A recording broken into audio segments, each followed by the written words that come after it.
Well, here we are again, only a couple of days after having crashed it into a tree. I've managed to get it straightened out, put a couple of new master air screws 10x7 3-blade props on and replaced one of the motors, which was a bit dodgy.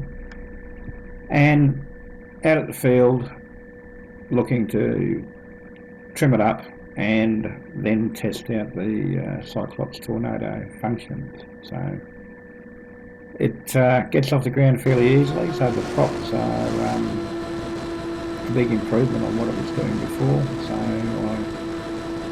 I get a bit of altitude and start trimming.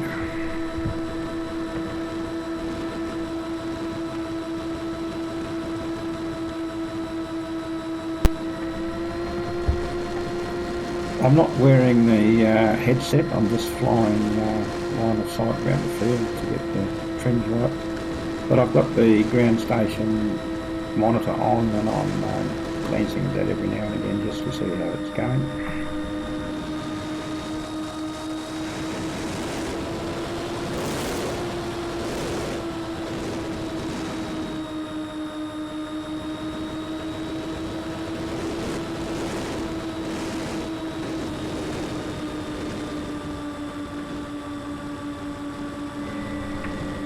So at this point it seems to be pretty well trimmed out. It's maintaining level flight, and I cut back on the throttle just to see how it goes at what I hope will be a conservative cruising speed.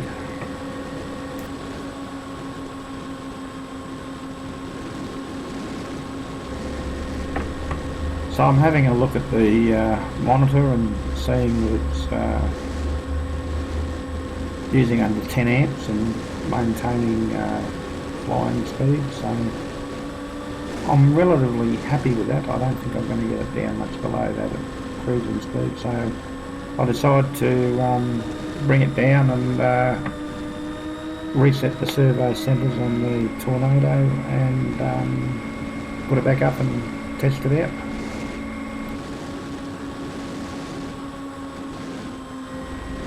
I'm a little bit nervous about the landing. All of the previous ones have been pretty well near disasters. The nose wheels collapsed, but this one seems to go quite well.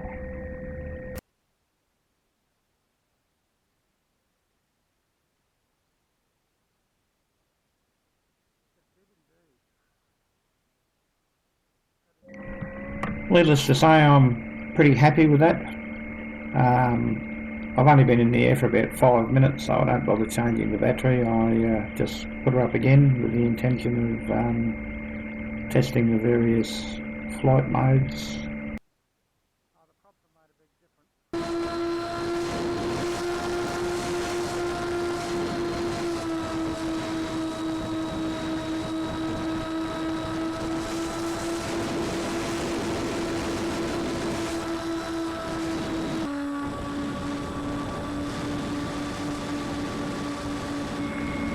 So I get some height and flip it into return to home mode, and if you watch the on-screen display you'll see it pop into loiter then immediately go to return to home. I didn't notice that at the time. I'm just looking at the screen and I see that it's in return to home and I'm a bit mystified by it all, but decide to let it have its way and see what it's actually doing, whether it is going into return to home mode or whether it's in loiter.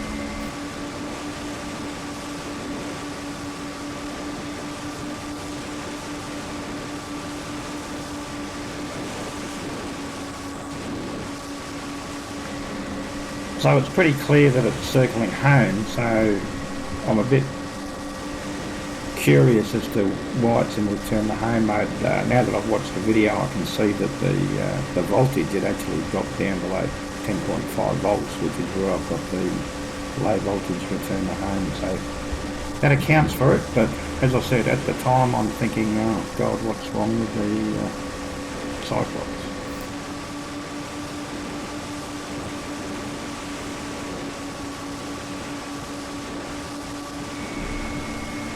So I take it out of return to home mode and put it back in the loiter again to see what happens this time. And I'm watching the screen and I see it going in the loiter, and I'm watching the plane and it seems to be circling all right. And then I look back at this. Next time I look back at the screen, it's back in return to home mode again, and I've actually missed the fact that the voltage dropped below 10.5 volts. It's losing altitude as well. I've decided to let it go and see whether it will sort itself out, but it doesn't, and I have to manually put it back in a manual mode to pull it up before we hit the deck.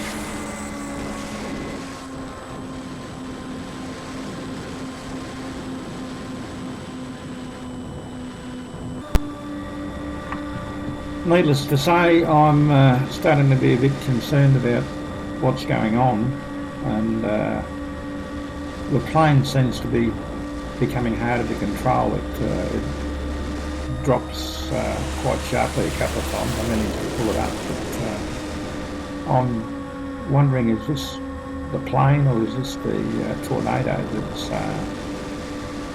playing up? But it's I'm not paying much attention to the screen at all. It's really taking up all my attention, keeping the thing in the air.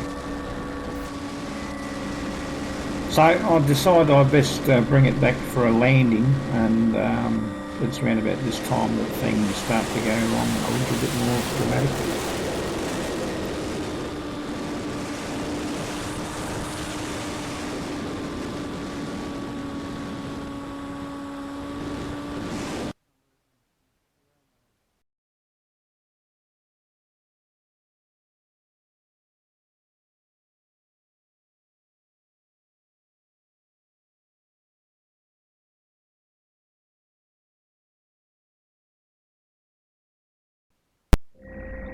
Given the way it went in, I wasn't expecting to see it in very good condition when I got to it, but the laminate that I covered it with seems to have held it together pretty well. There's an aileron torn off and the nose of the plane is crushed, but it's certainly not going to be too big a trouble to repair it. Looking at the video, it's pretty easy to see why it went in and why I was having trouble. Flying around with the voltage of under 9 volts wasn't going to make my life very easy, so there you go. The Mobius camera came loose but survived the impact, so here we are in glorious HD. This is the first spin which I managed to survive, and it went straight into the second spin, which I obviously didn't. So there you have it. It doesn't look like there was anything wrong with the tornado at all. All of the problems seem to be due to the low voltage return to home, cutting in and out, and the inability of the plane to fly on such low voltage. So the moral of the story is change your battery between flights, Ken.